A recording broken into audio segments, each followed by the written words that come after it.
So another day, another Ohio State Buckeyes commitment in the 2021 class, which is looking historic. We're going to talk about it after the bumper. Don't be cornering me. Hold up. Time. You gotta help me with that corner shit. What's up, kinfolk? It's RJ Young. I am not on a step mill. Consider hitting the like and subscribe button because I upload a video every single day.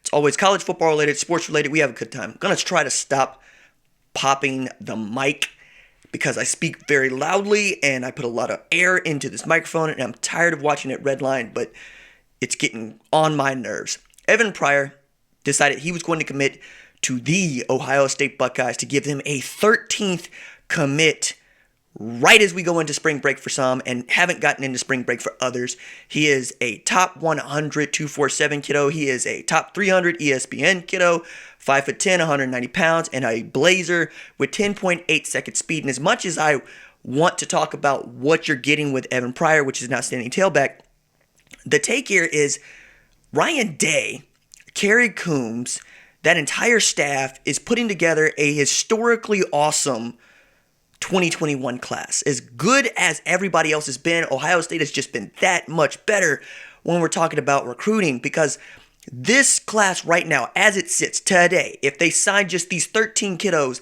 they would finish number 13 in the 2020 247 Sports Composite. That is how loaded this class is. And we're talking about kiddos that could get the average to just over about 94, right? Now, what does that mean to you? It means that 94 is a special number in recruiting.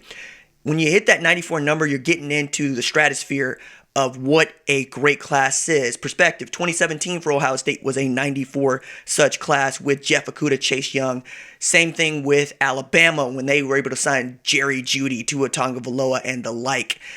It's a really, really good class. And then let me underscore this by just going down with the numbers, and shout out to Bud Elliott who actually put this together, because you're talking about 25 spots, 13 of them are filled. That means you got just under half the class that you could still fill out. And then look at the quality here, right? We're talking about Jack Sawyer at number 2 as the number 2 overall player in the country and the number 2 player at his position. Kyle McCord, who is the number 3 pro-style quarterback. Jaden Ballard, who is the number 12 wide receiver. Ben Kritzman, who is the number 15 offensive tackle.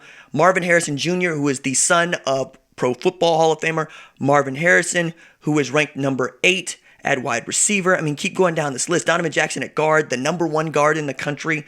Talking about the number 4 cornerback in the country, and Ja'Kalen Johnson, who announced his commitment last Sunday.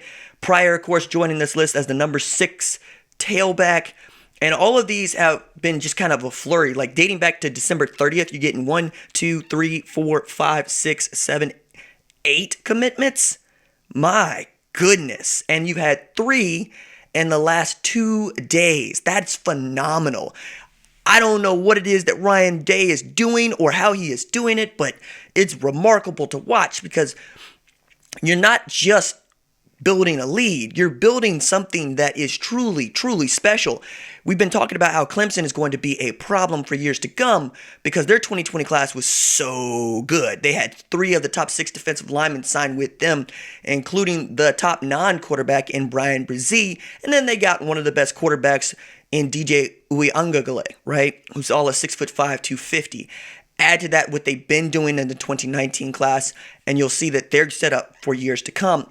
And one of the things that was really a question when we were talking about Ryan Day when he took over the job from Urban Meyer last year is, can he recruit? Turns out, hell yes, he can recruit. Hell yes, he can hire guys that can recruit, and they can coach the ball on the field. And that's one of the things that I've been really excited about with Kerry Coombs is he not only can technically turn you into a great cornerback, he can also recruit already good cornerbacks and turn them into great cornerbacks. And that's phenomenal. But also add to this what Al Washington has been to that staff, what Kevin Wilson has been to that staff, and Ryan Day himself. And this is during a dead period, right? This is during an unprecedented time, and not just college football, but in sports. And yet they're still convincing the kiddos to pull the trigger in March. Now, as many people would say, it's one thing to get the kids, it's another thing to hold on to them. But I also think that this is Day and his staff responding to how poorly they recruited in 2020 at running back. When you really get down to it, they should have had both Kendall Milton and Bijan Robinson. Bijan Robinson was even a silent commit to Ohio State. He ends up picking Texas, and Kendall Milton ends up picking Georgia. And now they're behind the 8 ball going into the 2020 season with Master Teague being sidelined with the Achilles injury, and Marcus Crowley was going to miss spring altogether with an injury, meaning Steele Chambers was going to be your first-string tailback in the spring. But they're going to get help in the summer regardless, and they are the front runner for Trey Sermon, who is a grad transfer out of Oklahoma with over 2,000 yards rushing in 3 years with 22 touchdowns.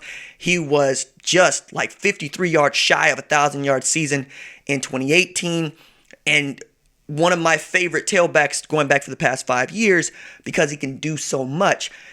But even that aside, you're looking at them get not one, but perhaps 2 quality tailbacks into this class when it's all said and done, because it's not just that they have these 13 in there along with Evan Pryor, Jack Sawyer, Kyle McCord, and the like.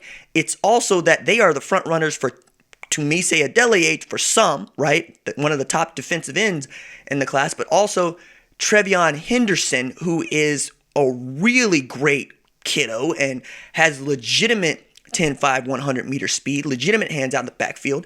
He was being recruited as a defensive back at first because he is an outstanding defensive back.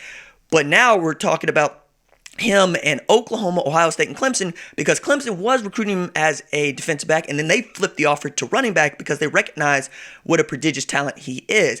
If they got Trevion Henderson and Evan Pryor in this class, good night, man. That's 2 of the better tailbacks that we've seen in some time, and it's not as if this tailback class is as deep as the 2020 class. There are guys in here you absolutely want and absolutely can play, but Oklahoma needed to get not just 1, but 2 quality tailbacks in this class because they missed out on a guy like Jace McClellan who flipped to Alabama.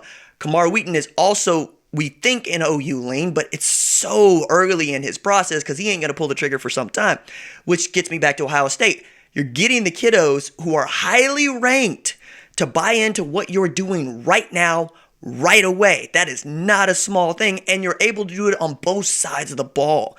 They already have their quarterback in the class. Oklahoma does not. LSU does not, right? They already have a dominant wide receiver in the class. Oklahoma's got a Cody Jackson, right? But you would want to have some more to that. They already have a dominant running back in the class in Evan Pryor. Oklahoma doesn't have that.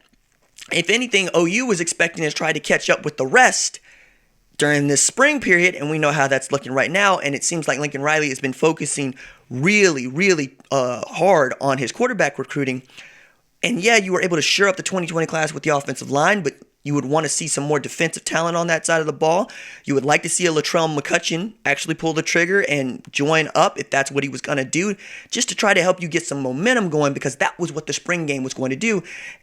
And just looking at these 13 commits, Ohio State said, we're not going to even wait for that. We're going to go ahead and say, hey guys, get in here now. We want to be able to show going into the 2020 season that we are set up for the next 3 years. And they really are, because Justin Fields is going to have outstanding talent, if unproven in some ways, at wide receiver. Julian Fleming is the best skill player out there in the 2020 class. For some, he was the best athlete and should have been in the running for the top spot in the 2020 class for what he's able to do when the ball is in his hands.